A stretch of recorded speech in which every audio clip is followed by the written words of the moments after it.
Bismillah, Assalamualaikum warahmatullahi wabarakatuh. Alhamdulillah, wassalatu wassalamu ala rasulillah wa ala alihi wa ashabihi wa man tabi'ahum bisanin ila yaumil qiyamah, amma ba'd. Saudara-saudariku kaum muslimin yang dimuliakan Allah Subhanahu wa taala, insyaallah pada kesempatan yang mulia ini kita akan membacakan satu bab berjudul Tawakal kepada Allah Subhanahu wa taala dari buku Lezatnya Iman, menemukan rahasia di balik nikmatnya cabang-cabang keimanan, karya Firdaus N. Masduki dan Soleh Taufik. Mudah-mudahan Allah Subhanahu wa taala mencatatkan pahala yang besar bagi keduanya dan menjadikan buku ini bermanfaat untuk kita semua, kaum muslimin. Tawakal kepada Allah Subhanahu wa taala adalah berserah diri kepada Allah Subhanahu wa taala dalam setiap keadaan, dalam setiap hal, dengan disertai usaha. Sebagai manusia, kita tidak mungkin lepas dari yang namanya pertolongan Allah Subhanahu wa taala. Jadi dalam kondisi keadaan apapun, kita itu sangat butuh kepada pertolongan Allah Subhanahu wa taala. Karena hanya Allah Subhanahu wa taala yang berkuasa menggerakkan segala sesuatu, menundukkan segala sesuatu untuk kita. Kemudian kita, saudara-saudariku yang dimuliakan Allah Subhanahu wa taala, seringkali lupa akan kekuasaan Allah Subhanahu wa taala. Kita sering lupa, sering lalai tentang kekuasaan Allah Subhanahu wa taala, sehingga kita terjerumus kepada kepercayaan diri yang berlebihan, yaitu kita lebih mengandalkan diri kita sendiri. Kita merasa punya kepintaran, kita merasa punya jabatan, kita merasa punya uang. Akhirnya kita bersandar kepada diri kita sendiri, mengandalkan diri kita sendiri. Wa'iyadzubillah. Maka kita belajar daripada doa Nabi kita Muhammad SAW, supaya kita ini tidak dipasrahkan kepada diri kita sendiri. Kata Nabi SAW mengajarkan sebuah doa, Ya Hayyu Ya Qayyum birahmatika astaghits aslih li sya'ni kullah wala takilni ila nafsi tarfata ain. Wahai Allah yang maha hidup, yang maha mengurusi segala urusan semuanya, dengan rahmatmu aku memohon pertolongan. Perbaikilah segala urusanku dan jangan serahkan aku kepada diriku sendiri meskipun hanya sekejap mata. Masya Allah. Ini menunjukkan bahwasanya bahaya sekali ketika seseorang mengandalkan dirinya sendiri dalam menghadapi sesuatu. Karena siapa? Diri kita. Diri kita ini lemah, manusia, tidak memiliki kemampuan apa-apa. Oleh karenanya wajib bagi setiap manusia, apalagi kita yang mengaku beriman kepada Allah Subhanahu wa taala, wajib untuk selalu bertawakal kepada Allah Subhanahu wa taala, memasrahkan diri kita, menyandarkan diri kita kepada Allah Subhanahu wa taala, meminta pertolongan, petunjuk kepada Allah Subhanahu wa taala supaya kita bisa menjalani, menghadapi segala keadaan apapun dalam kehidupan ini.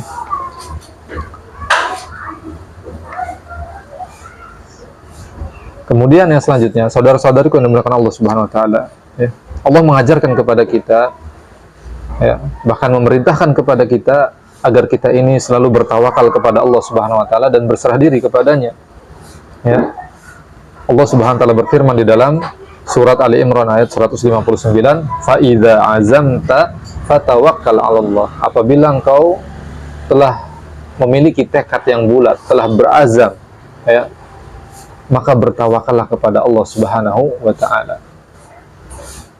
Kemudian di dalam ayat yang lain, yaitu surat Al-Anfal ayat 2, Allah Subhanahu wa taala berfirman menyebutkan tentang tanda-tanda seorang mukmin yang sejati, bahwasanya dia adalah orang yang selalu mengedepankan kuasa Allah Subhanahu wa taala dan juga bertawakal kepada Allah Subhanahu wa taala. Innamal mu'minun alladzina idza dzukirallahu wajilat qulubuhum wa idza tuliyat 'alaihim ayatuhu zadatuhum imana wa 'ala rabbihim yatawakkalun. Sesungguhnya orang-orang yang beriman hanyalah mereka yang memiliki sifat-sifat atau tanda-tanda ketika disebut nama Allah Subhanahu wa taala hatinya menjadi gemetar. Masya Allah. Hatinya menjadi gemetar. Kemudian apabila dibacakan ayat-ayat Allah Subhanahu wa taala, bertambah iman mereka kepada Allah Subhanahu wa taala. Masya Allah. Jadi apabila disebut nama Allah, hatinya gemetar, merasakan kerinduan ingin berjumpa dengan Allah Subhanahu wa taala, atau merasakan perasaan malu di dalam hatinya, merasa diri banyak dosa sehingga kemudian gemetar, teringat akan betapa besarnya azab dan siksa Allah Subhanahu wa taala, sehingga kemudian mendorongnya untuk mohon ampun kepada Allah, agar Allah memberikan ampunan dan rahmatnya. Apabila dibacakan ayat-ayat Allah Subhanahu wa taala, bertambah keimanannya, semakin percaya dia, semakin yakin kepada Allah Subhanahu wa taala, dan hanya kepada Allah Subhanahu wa taala mereka bertawakal. Masya Allah. Ini luar biasa ya. Di antara tanda keimanan yang sejati pada diri seorang hamba adalah dia bertawakal hanya kepada Allah Subhanahu wa taala. Kemudian Nabi kita Muhammad SAW, saudara-saudariku yang dimuliakan Allah, melalui lisannya mengabarkan kabar gembira kepada kita tentang buah daripada ketawakalan seseorang kepada Allah Subhanahu wa taala. Kata Nabi SAW dalam hadis yang diriwayatkan oleh Imam Tirmidzi, "Lau annakum tatawakkaluna 'ala Allah haqqa tawakkuli la razaqakum kama yarzuqu at-tayra tagdu khimasa wa taruhu bitana."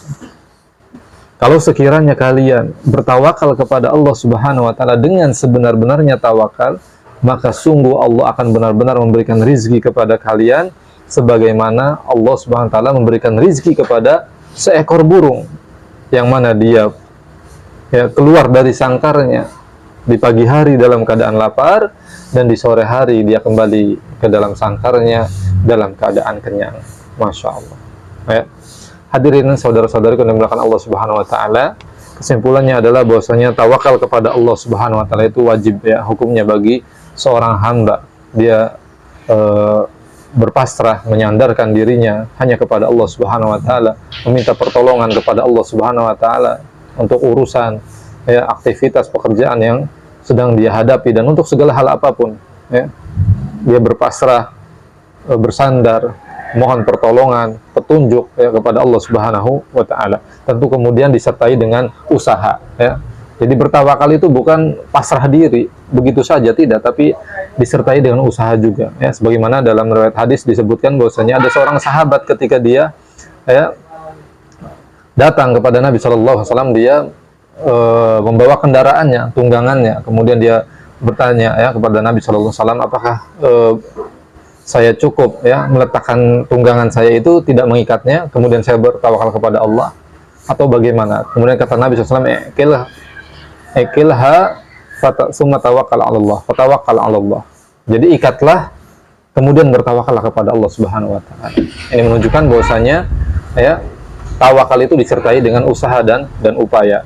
Kemudian saudara-saudara yang dimuliakan Allah Subhanahu wa taala, bahwasanya Allah Subhanahu wa taala akan memberikan kecukupan kepada hamba-hambanya yang selalu bertawakal kepada Allah Subhanahu wa taala. Masya Allah. Allah Subhanahu wa taala berfirman di dalam Al-Qur'an surat At-Talaq ayat 3, "Wa may yatawakkal 'ala Allah fahuwa hasbuh." Masya Allah. Siapa yang bertawakal kepada Allah, maka Allah Subhanahu wa taala akan memberikan kecukupan kepadanya.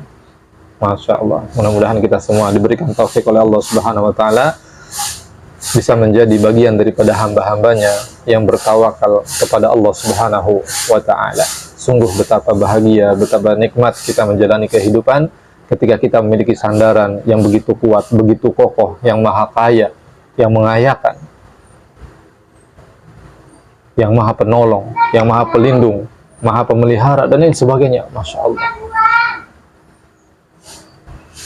Innallaha huwar razzaq dzul quwwatil matin. Dialah Allah Subhanahu wa taala Rabb yang maha memberi rizki, yang terus-menerus memberi rizki, yang selalu memberi rizki, dan dialah Allah Subhanahu wa taala Rabb yang memiliki kekuatan yang amat kokoh. Demikian, barakallahu fikum jami'an. Subhanallahi bihamdika asyhadu an la ilaha illa anta astaghfiruka wa atubu ilaik. Sallallahu ala nabiyyina Muhammad walhamdulillahi rabbil alamin. Assalamualaikum warahmatullahi wabarakatuh.